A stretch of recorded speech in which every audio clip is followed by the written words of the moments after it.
L'evento che stiamo per raccontarvi è un racconto storico dell'accaduto. Verso il 1270, una sposa di Lanciano, che si trova in provincia di Chieti, in Abruzzo, nella regione dell'Abruzzo, la sposa Ricciarella, che era maltrattata dal marito, pensò di ridurre in cenere un'ostia consacrata per darla poi a lui da mangiare nel vino.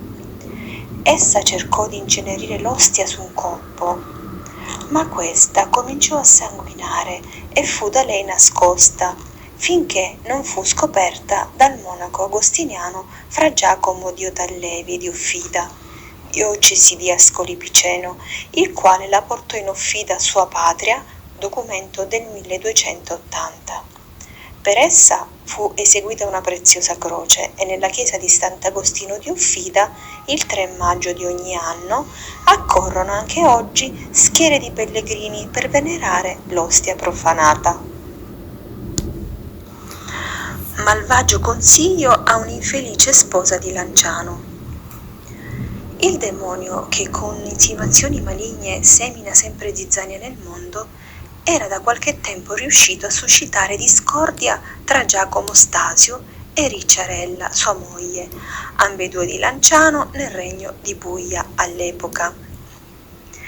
Desiderando costei ardentemente di far cessare questa discordia fra lei e il marito, si rivolse a un'altra donna della città con queste parole: «Ti prego, suggeriscimi tu qualche mezzo col quale io riesca a farmi ben volere da mio marito».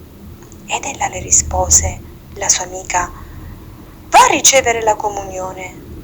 Metterai quindi nel fuoco l'ostia consacrata e, polverizzata che sia, la infonderai nel cibo o nella bevanda per tuo marito, e così rientrerai nelle sue grazie». Ricciarella, nel desiderio di essere amata, si recò da un sacerdote della città per ricevere la comunione.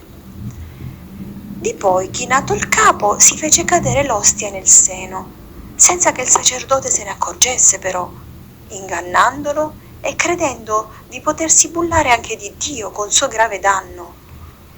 Portata l'ostia a casa, mise un po' di fuoco in un coppo e con vergognosa crudeltà vi gettò l'ostia stessa, il vero corpo di Cristo. L'ostia allora, rimanendo in piccola quantità sotto le apparenze di pane, nel resto si convertì all'improvviso miracolosamente in carne, da cui sgorgò sangue abbondante che si diffuse per tutto il coppo. Spaventata, la donna cominciò a gettarvi cenere e a colarvi cera, che cercava di comprimere con le mani perché il sangue cessasse di scorrere, come si può perfettamente verificare guardando l'ostia cambiata in carne e il coppo irrigato di sangue. Ma vedendo che il sangue non cessava di scorrere né si riusciva in alcun modo a stagnarlo, Ricciarella, sempre più impaurita, prese una tovaglia di lino ricamata con fili di seta e vi involse il coppo con l'ostia e il sangue, portò quest'involto nella stalla e lo sotterrò dove solevano ammucchiarsi le immondizie e le spazzature di casa. La sera tornò il marito col suo giumento, spingendolo come il solito dentro la stalla, ma la bestia non si lasciava indurre a entrarvi come non aveva mai fatto in passato. Finalmente, percossa e trascinata, rientrò, rimanendo però prostrata verso quella parte dove l'ostia era sepolta, da sembrare quasi che volesse adorarla. Giacomo, allora sorpreso, cominciò a riprendere più aspramente la moglie e gridando forte l'accusava di aver fatto qualche stregoneria nella stalla, se la bestia si rifiutava di entrarvi. Ma Ricciarella ripeteva sempre di non avervi fatto nulla di male, e così il sacramento giacque 7 anni sotto il letame, e le bestie, entrando e uscendo sempre di lato, lo veneravano.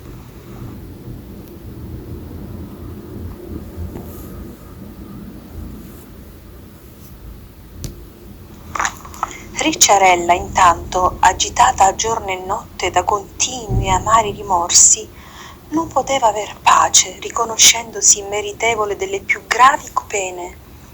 Risoluta perciò di confessarsi e rivelare l'enorme delitto delitto a qualche buon confessore, fece chiamare il venerando frate Giacomo de Tallevi, nativo di Uffida, priore del convento di Sant'Agostino in Lanciano.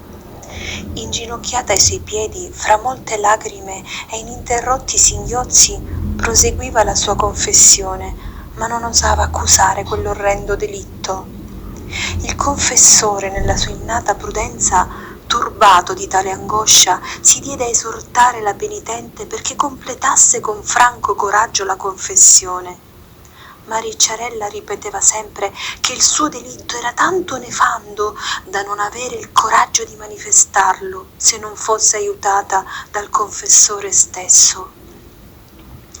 Il frate allora provò a lungo a interrogarla, ma quella rispondeva ogni volta che ben altro era il delitto commesso da lei.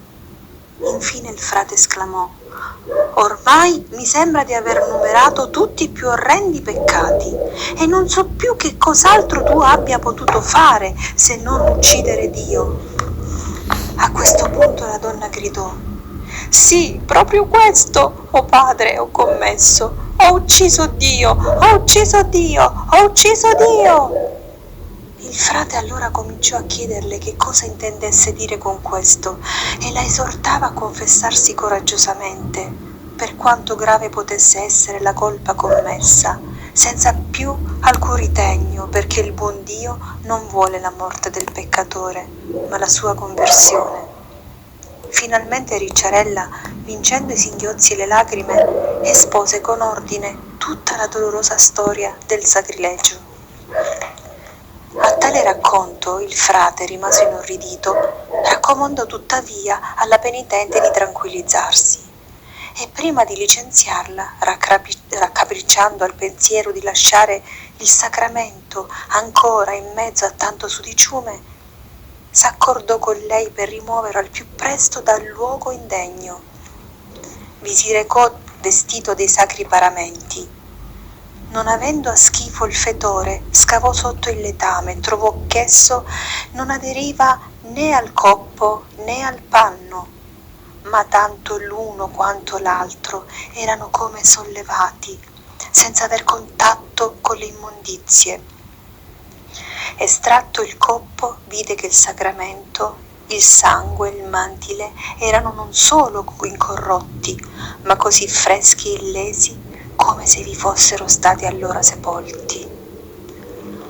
Portò con sé il sacramento nel monastero di Sant'Agostino dove abitava e dopo pochi giorni, trovato un pretesto per assentarsi, ottenne dai superiori il permesso di partire.